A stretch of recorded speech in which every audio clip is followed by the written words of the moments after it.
पाकिस्तान में हकीकत ये है कि पोटेंशियल बहुत ज़्यादा है, पाकिस्तान में रिसोर्सेज बहुत ज़्यादा हैं, पाकिस्तान में मिनरल्स बहुत ज़्यादा हैं, लेकिन हमारी गवर्नेंस के जो मसाइल हैं ना, और जो हमारे जैसे कि एक कंपनी बाहर से आ रही है यहाँ पे इन्वेस्ट करने के लिए 32 NOC उसको लेने पड़ते हैं। जी हाँ। यानी जब आपने SIFC बना दी थी और बहुत अच्छा काम कर रहे हैं, मैं बड़ा उनकी तारीफ करता हूँ हमेशा, तो it should have been a one window operation. अच्छा। कि बाहर से आया, मैं खाने पे गया हुआ था, वज़ीर आज़म का खाना था जो टर्किश प्रेसिडेंट के लिए जी। तो उन्होंने मुझे भी बुलाया हुआ था, और वो जो गुफ्तगू का आपने जिक्र किया जो आर्मी चीफ के साथ हुई थी प्रेस वालों की, तो I was standing next to him at that time. अच्छा। तो उसके अंदर जिस टेबल में मैं बैठा हुआ था, उनके डिफेंस रिलेटेड प्राइवेट सेक्टर के लोग बैठे हुए थे वहाँ, and everybody was very keen.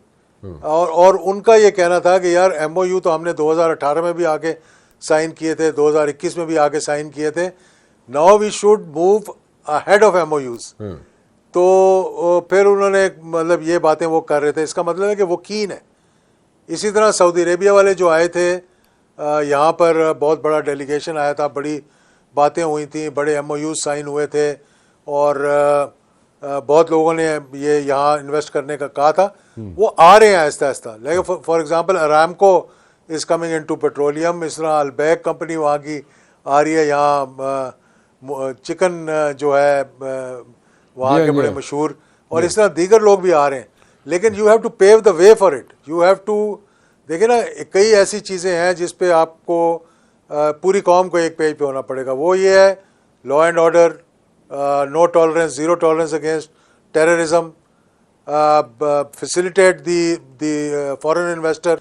तो इन चीज़ों पे तवज्जो देने की ज़रूरत है कि आप टोटल प्रोटेक्शन और ज़ीरो टॉलरेंस। अब इसके लिए अगर कोई पॉलिटिकल पार्टी बीच में हर्डल बन रही है तो they should be taken to task.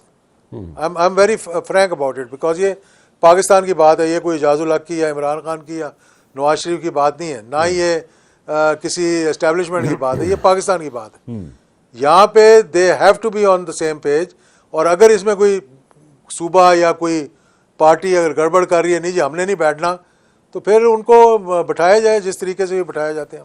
ठीक है। अच्छा, ये मुझे बताएं कि देखिए आप बड़ी ये बात मैं इंट्रो में भी कर रहा था, and I was like stressing on this thing कि MOUs तो साइन हो जाते हैं, और MOUs बेतहाशा पड़े हुए MOUs यहाँ पे, और अनगिनत MOUs यहाँ पे पड़े हुए हैं, मुख्तलिफ ममालिक के साथ पड़े हुए हैं, लेकिन एग्रीमेंट्स भी हुए हैं। इस अगर मैं बात करूँ टर्किश प्राइम मिनिस्टर के आने पे, तो यहाँ पे जनाब एग्रीमेंट्स भी हुए हैं। तो इसी को मैं पहले भी जोर दे रहा था, इसी पे मैं जिक्र कर रहा था कि एग्रीमेंट्स को हम शेप अप करने के लिए मेरे ख्याल में कोशिश करें, क्योंकि एग्रीमेंट्स होंगे तो फिर वो उसके समरात सामने आना शुरू होंगे। When you are talking about SIFC, ठीक है, इट्स अ गुड इनिशिएटिव, अच्छा इनिशिएटिव लिया गया है। तो आप साथ साथ ये भी कंसर्न रेज कर रहे हैं कि अभी भी उनको SIFC के होते हुए भी 32 उन्हें NOCs लेने पड़ते हैं, या फॉर दैट मैटर एक एग्जांपल दे रहे हैं आप कि देयर इज लंबी एक चेक लिस्ट है जिस पे जनाब NOCs लेने पड़ते हैं, विच इज़ लाइक उसमें बड़ा टाइम लग जाता है, उसमें बड़ा इश्यूज़ हैं उसमें। एक तो ये इशू है जो कि आपको भी इन्वेस्टर्स ने डिनर पे मेरे ख्याल में उसके बारे में शेयर भी किया। सेकेंडली, क्या इन्वेस्टर अपना पैसा जो है, जो इन्वेस्टर बाहर से आएगा, वो अपना पैसा जो है, प्रॉफिट जो है, चले इस तरह कर लेते हैं बात, प्रॉफिट जो है वो बाहर लेके जाने में उसमें कोई कदगन तो नहीं होगी? SIFC एक ऐसा अदारा होना चाहिए जो कि बहुत अच्छा इनिशिएटिव है फॉर द ग्रीन पाकिस्तान, ये जो एग्रीकल्चर में कर रहे हैं दूसरों में, कि यहाँ पर सारे सूबों का एक एक रिप्रेजेंटेटिव होना चाहिए। जब भी कोई फॉरेन इन्वेस्टर आए, this should be one window where he should go, ठीक, let them do the rest of the task. You know, अगर मैं एज ए फॉरेन इन्वेस्टर आ रहा हूँ तो मैं एक बंदे को जाके हाथ मिलाऊँ, यार कि ये मैं करना चाह रहा हूँ, ये मेरे पैसे हैं, मुझे बताओ क्या करना है, वो फिर आपके लिए सारा होमवर्क करके ठीक आपको दें। इजाज़ साहब, there is a compulsion, I have to take a break over here, एक ब्रेक लेता हूँ, वापस आता हूँ जी। वेलकम बैक जी। अच्छा, थोड़ा सा मैं एक बैकग्राउंडर पे जाना चाहूँगा, एक चीज़ आपसे पूछना चाहूँगा। देखें, अभी कोई आपको कोई ऐसे हालात नज़र आते हैं कि ये जो आप कभी कभी देखते हैं जो अनरेस्ट होती है, चाहे अपर हाउस में चाहे लोअर हाउस में, पीटीआई की तरफ से या ओपोनेंट्स की तरफ से, गवर्नमेंट के जो ओपोनेंट्स हैं उनकी तरफ से, सो ये इनके साथ कुछ चीज़ें सेटल होते हुए, या for that matter Imran Khan के साथ कुछ चीज़ें सेटल होते हुए हुकूमत की को नज़र आती हैं आपको in the days to come? क्योंकि बहुत ट्रस्ट डेफिसिट है यहाँ पे, और बहुत यहाँ पे एक दूसरे के खिलाफ बयानात आते हैं कि जी हुकूमत कुछ कर नहीं सकती, तो वो कहते हैं जी ये सीरियस नहीं है, वो सीरियस नहीं। सो इस तरह की टॉस की जाती हैं चीज़ें एक दूसरे के अगेंस्ट। सो कोई ऐसी नज़र आती है सूरत आपको कि कोई यहाँ पे कोई काम हो जाए सिचुएशन या नहीं?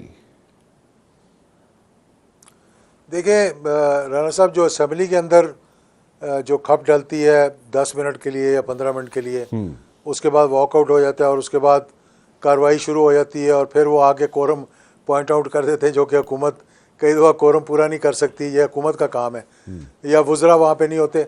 ये एक नॉर्मल डेमोक्रेसी के अंदर इस जस्ट अनदर थिंग विच ये नहीं कह सकते कि ये जी बड़ा कोई इनकलाब आ जाएगा इससे, या कोई एक मिनट के लिए साइड पे कर देना, इसको तो साइड पे कर दें, इस चीज को ये साइड पे कर दें। आप अगली बात पे आए कि अगली बात जो आपने की है उस पर मैं ये कहूँगा कि आपको ये फैसला करना पड़ेगा कि वेदर यू वांट टू, मतलब let me put it bluntly, you can't B abusive and friendly at the same time. ठीक है, ठीक है, ठीक है। आप एक बुरा भला भी नहीं कह सकते और फिर आप कहें जी मेरे से हाथ भी मिलाओ। आप अगर बैठे भी और आप गाली भी दें, तो आई डोंट थिंक कि आज के एज में, मतलब इन टुडेज टाइम, आज के दिन, मतलब इन दिनों में आप ये कर सकते हैं कि जी आप अगले को चपेट भी मारें और एक तरफ से मुंह भी चूमना चाहें। तो यू हैव टू डिसाइड, इनको डिसाइड करना होगा। और मैं ये हमेशा कहता रहा हूँ कि the person who matters has to decide. The moment ही डिसाइड्स कि जी हाँ अब वक्त आ गया है, हमने बातचीत करनी है, हमने आगे चलना है मुल्क की बेहतरी के लिए। और इस पे ये नहीं है कि आपका कद काट कम हो जाएगा, मेरा ख्याल है आपका कद काट मेरे नज़दीक और बढ़ेगा जब आप एक जेस्चर देंगे for the people of Pakistan, for the country, and you से कि यार मैं ये करना चाह रहा हूँ मुल्क की बेहतरी के लिए। इनको दफ़ा करें जो है, हम इनसे नहीं करते। ये जेस्चर किसको शो करना पड़ेगा? फिर मैं साहब देखें, जिनके साथ बातचीत करनी है हुकूमत से कह लें। हुकूमत और establishment is the same thing today. There is no martial law in the country as it is, so it is the government. When you are talking to the government और the government is talking to you, जब हुकूमत आपसे बात कर रही है, इसका मतलब है कि सारे अदारे आपके साथ मुत्तफिक हैं उस बातचीत के अंदर, जिस तरह के पहले शुरू हुई थी और इन्होंने 4-5 दिन पहले ख़त्म कर दी। तो ये सोचना पड़ेगा। और मैं ये एग्ज़ाम्पल बार बार देता हूँ मियाँ नवाज शरीफ साहब का कि 1999 से he had a number of opportunities, जैसे कि खान साहब का मैंने भी आपको शुरू में बताया कि कौन कौन सा वक्त था जब 23 में लॉन्ग मार्च हो रहा था या 24 अक्टूबर का हो रहा था इस साल वगैरह वगैरह, तो बातचीत हो रही थी।